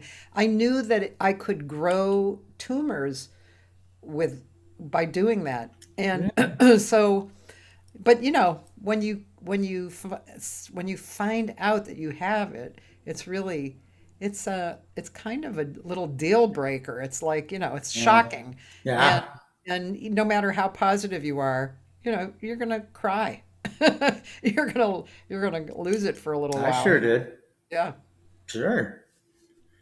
Sure. Yeah. I remember second time I got it back, I was at work. I got a call from the doctor on the phone at work, Yeah. and told me that it came back positive. And I went to my boss's office, shut the door, and he cried and let it out and said, "Oh God, where do we go from here?" But you do. Yeah. You do. It's like moving to Hawaii. It sounds, there there are great things about it and there are rough things about it, but you adjust. Yeah. You adjust. You get over it, and you get used to it or whatever. Yeah. And I'm used to not eating. It's been 10 years since I've really had a hamburger in my mouth. Wow. Nice, juicy number 15 mushroom burger from Hamburger Hamlet. Oh my God. Hey, I slung hash, man. Adam and Eve on a rack. Wreck 'em. Oh my God. Yeah, I worked at Hamburger Hamlet. Yeah, when I was musical theater. Yeah, doing shows. Those were the times. Those were the times, though. I wouldn't trade a bit of it. Yeah. All the rejections and everything. Yeah. You just, roll with the punches. But, as long as the passion's there, as long as the passion's there, Yeah. I stuck with it. The acting passion went away. The jazz passion Yeah. came. And that stayed with me. I don't want to Uh-huh. stop singing. I don't want to stop singing. I'll sing less, but I don't want to stop singing. There's too much great stuff going on. Too many musicians to experience. Yeah. Too many wonderful singers to sing duets with, which we never have done. We've never sung a duet. Yeah, I together. know. We should do that. I think it would be really fun. My goal is to come back to Vitello's once a year now. I had such a wonderful time doing it this time. Yeah. I'd like to come back and do a show, once a year at least. Yeah. And if so, then we're doing a duet. All right. And now we have this on tape, so we have to. Hey, I was, sometimes I ask people for a blindfold test. This is not exactly a blindfold test because you'll know, but Okay. I want to share this with you a little bit. I won't play the whole thing. I'll just play a little bit of the beginning. You're going to like this. Okay. Oh, maybe I can't find it. Maybe it's not there. Wait a minute. Oh, darn. Let's see. Where else would it be? It would be, sorry, hold on.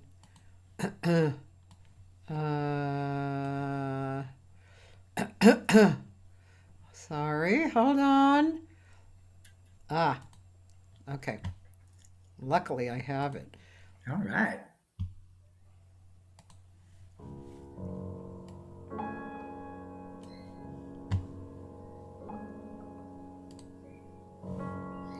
All the lines of hope,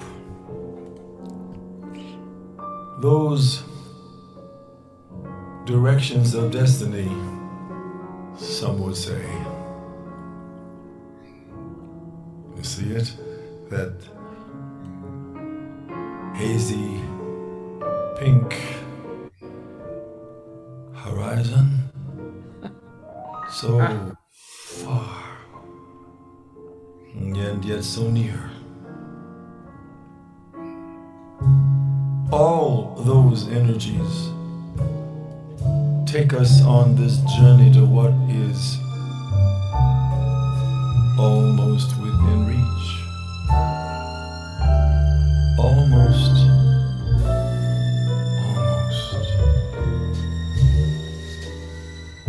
And yet we never seem to actually arrive and touch it.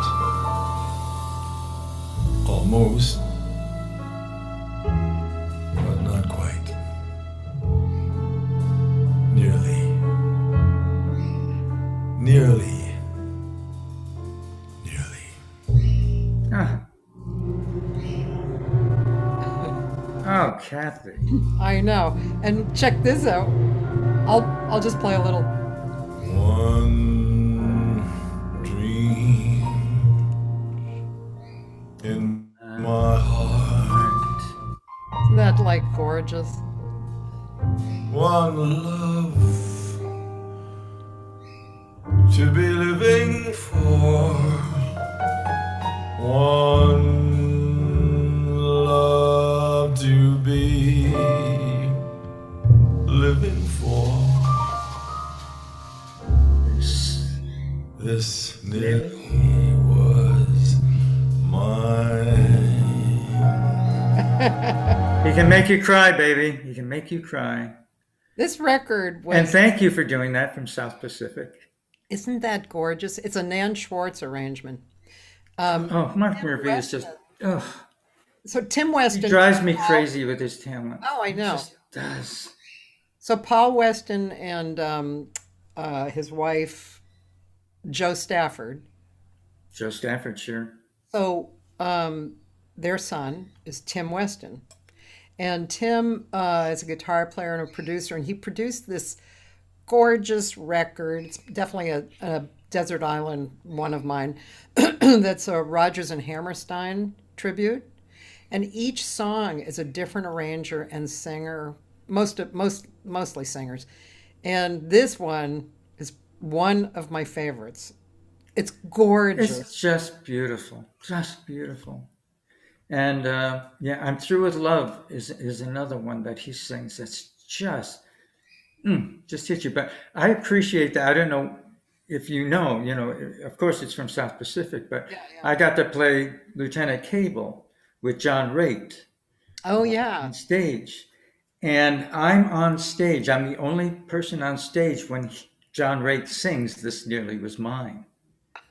Just him and me. It's his song, but I'm on stage. It's right after we talk about prejudice, because Cable is prejudiced, and he won't marry the island girl because of who she is, and he's got to stick with his own kind. And his Emile character is dealing with Nellie Forbush, who has her own prejudices, and so that's where this is all coming from. And he's talking about Nellie, how this nearly was mine. We were almost together until this came up. This prejudice between us is what's dividing us. And but he was in his 70s with a lot of aches and pains, John Raitt, at this time when I did the show with him in Los Angeles. And you wouldn't know it. You would not know it when he was on stage. After, yeah. But on stage, it was like he didn't have an ache in the world. It was a beautiful moment. So this meant a lot to me, just to have that, because it just took me right back to when I did that show. Yeah. And it's just beautiful. Mark Murphy. I like Mark early too, his early stuff. When he was doing My Favorite Things, songs like that. When he was kind of early '60s hip.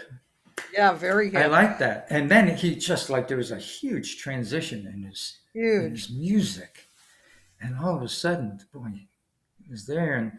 And I, Waters of March, I didn't learn that from Jobim. I learned that from Mark Murphy. Oh, cool. Yeah. That was the one that I heard, and that inspired me to learn that song. I still do it. And I took a workshop with Mark. Was it through you? Yeah, probably. At the Jazz Bakery? Yep. With Mark Murphy. Anyway, I sang Waters of March. Oh. And he appreciated it, and we talked about it, and he says, I never do that song anymore. It's too many words. And I went, okay, but I did it in front of Mark Murphy. Yeah, my hero here. So it's funny. Oh, God, you know who else was there that at that workshop? June Lee from the Blue Whale, the owner of the Blue Whale. Oh, okay. Yeah, he was there too. And actually, I got June to drive Mark back to the hotel, so they got really friendly. We were in New York together, all of us, at one of the jazz conventions. Mark, he was really cool. I remember one time somebody was here, because Mark did a workshop at my house too, and she was a singer already, and she got up and sang, and he said, great. She came over to me and she said, I paid $60 because I wanted to hear Mark Murphy critique me, How many dollars is that a word? Yeah, no, that's all he said to me. He says, no, I never do that song anymore. Too many words. And I went, well, I do. And I have trouble memorizing lines. But he made such an impression on me that I wanted to tackle that song. I wanted to tackle it. It took me ages. I can't tell you how long. Well, yeah, but that's a really interesting story song, right? You really have to picture yourself walking along and have each piece relate to the next, It's really... Yeah, because it's all just stuff. But it's a song about life. Different aspects of a person's life. Yeah. And that's all it is. Just certain situations that happen that they're kind of picking up, and that's how I feel about the Waters of March. Anyway, with the English lyrics that have been given us. Yeah. And the Portuguese lyrics are the same idea. It is about life. It's like you walk through life. You get married, you have a child, you get a divorce, you get, it's how life moves along. It is, yeah. But, when I sing that song, I don't know if I'm just thinking about the song in its entirety and not each individual Yeah. lyric because I can't put all that together. And it's the phrasing that I use. If I get off on the phrasing sometimes, it might throw me off, Yeah. you know. Well, that can happen. Yeah. I remember So, singing There Will Never Be Another You. You know, of course, everybody does that swinging, but the guy who used to own, uh, what is that? It's an Italian restaurant. It's right near the Baked Potato. There's one, and then in Hollywood, there's one. You know, they had singing waiters. You must have gone in there. yeah, Michelle's. Yeah. Okay. So Carmen Michelli, he was actually a pretty decent jazz singer. He was a real hang. And Ah, so he pulled me over and he said, you know, that song was written as a ballad. He said when we were in World War II, it had a whole different meaning. And then I tried singing it as a ballad and it fucked me up. I was like, I didn't remember the song even, you know. yeah, It took me yeah. a while to get it, but it is really a beautiful ballad. See, there's a song to do differently for you. There you go. There you go. I would, yeah, I could do that. I could do that for sure. But Michelle's, oh, yeah, it takes me back. Oh man, that was good, especially the Hollywood, you know, the hang. Did you ever go It there? was. Or, Oh, yeah. In fact, I took my mother there. When she was in Florida. She came out here and she just wanted somebody to sing happy birthday to her at Michelle's. And so it wasn't her birthday at all, but we pretended it was. And we sang, a bunch of my friends, musical theater friends at that time, yeah. went with us, and we celebrated Mom's birthday at Michelle's That's and fun. had their, what was it, spumoni? Is it spumoni ice cream or something like that? Something like that. That was a good hang, really good hang. Yeah. Well, Gary Brumberg, Getting close, aren't we? yeah, it's been 2 hours. My. Oh, are you sure this isn't a 3-hour show? Not today. Not today, anyway, huh? This has been so much fun. This has been Yeah, so much fun. And, yeah, and just connecting with everybody and thanking everybody who kind of tuned in. yeah. But anyway, Moonlight and Full Circle can be gotten on Spotify and iTunes and Amazon. And if you want a personalized copy, get in touch with me, and I'll charge you an arm and a leg. I have a personalized copy, Yes, you do. Yes, you do. So there you go. and I gave. Don't let Cathy have one up on you. And so, can I ask Whatever. when will the next one be? The next CD? Don't know. I don't know. I think I may be doing a couple singles Oh, until I make some more money. yeah. But singles are cool right now, you know. Yeah, well, I always have come back to LA to do it's hard for me to imagine doing a CD without Barbara, Yeah, without Tally, yeah, Jameson. I don't know, but there's so many people in LA I haven't yet worked with. Josh. I'd love to work with Josh Nelson. yeah.